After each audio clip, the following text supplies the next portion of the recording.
Okay, a little shaky cam. Here is the next project. It is a 1990 Ford Bronco II.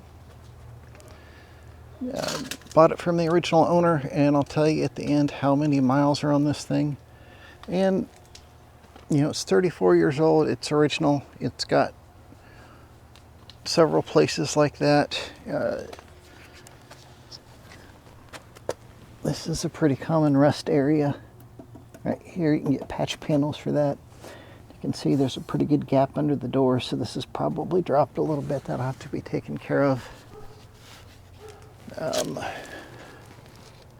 So the rubber here is, I can't even tell if you can see that. The rubber here is molded onto the window, and it's still solid, but it's seen better days, so I'm going to try to come up with a clever way of repairing that, because the only other way to fix it is to get a new window, some flaking clear coat, some little touch-ups here and there. But it runs great. I drove it here from about 130 miles away. This is a replacement tire cover, but I do have the original tire cover. It's got the hood deflector and the back thing here. We'll pop this open in a bit. It came with a car cover and an extra grille. Same thing on this side, little freckles here and there. Scratches, touch-ups, that type of thing. All in all, pretty good shape, especially considering the mileage. It has had this fender replaced after a minor accident. Yeah, they gave me, you know, the Carfax report. Were completely honest about everything with me. It was kind of a cool transaction. A little bit of a crack here. You know, hazy headlights, that's got a little water in it. So your typical old car stuff. And of course, window rubbers. And they said it was getting a little water inside, and indeed it is. So I'm going to swap places with the Mini tonight so I can put the cover on. And here is a big part of the problem. It needs this seam sealer replaced. Of course, the roof is flaking and rusty, as they always are. I don't know if any of these screws here are causing some water ingress, but there is a little water getting in. I don't think it's the back window at this point, but I'm going to have to pull the headliner and the back plastic panels out to have a better look.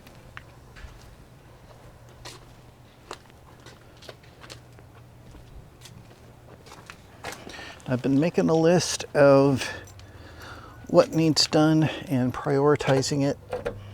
You know, I'd like to keep driving it as much as possible while I'm working on it, not just take it all apart. So that means kind of prioritizing, you know, things. You can see the inside is in pretty good shape. Door cards are nice. Dash is nearly perfect. Driver's seat is worn. It's wiggly, so I need to figure out why that is. But you know, it's got a lot of miles on it. Headliner, oh, you can't see there. Headliner needs to be replaced. I should have some sample fabric showing up today. I noticed that this area is wet, which I'm thinking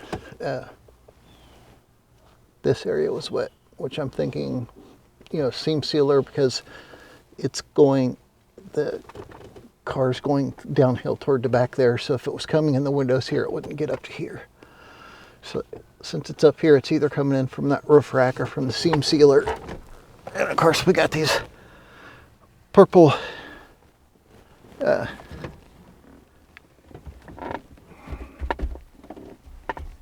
the word's escaping me.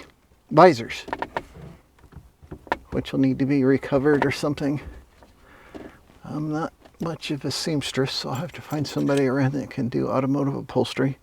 There was a little water on the front floor, so that might be, again, from the seam sealer needing to be replaced. The cowling up front, I'm not sure.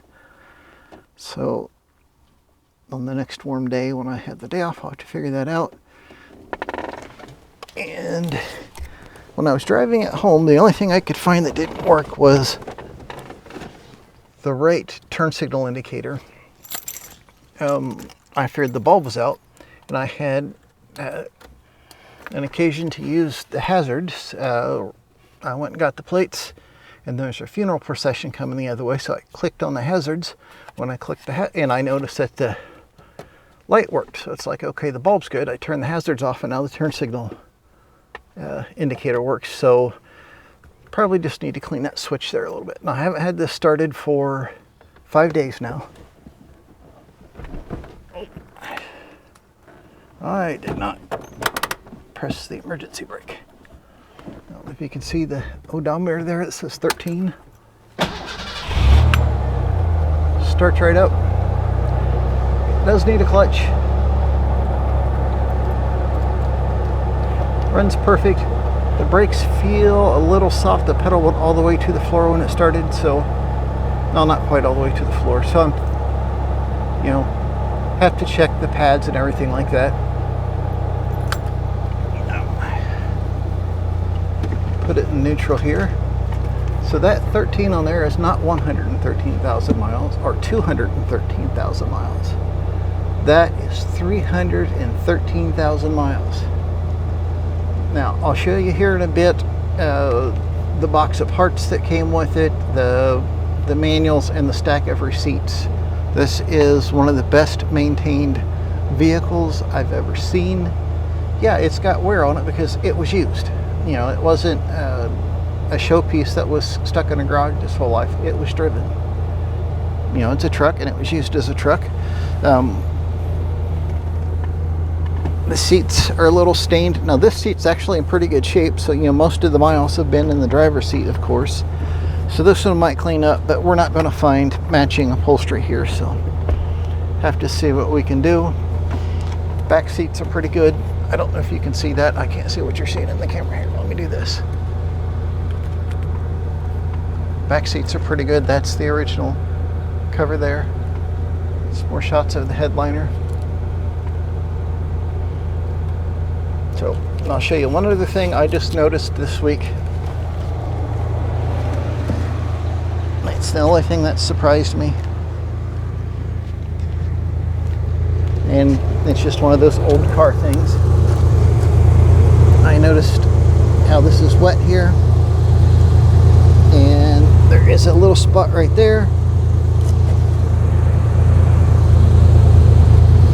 And it's definitely smelling like gear oil, so it needs an axle seal. And you notice this is running here.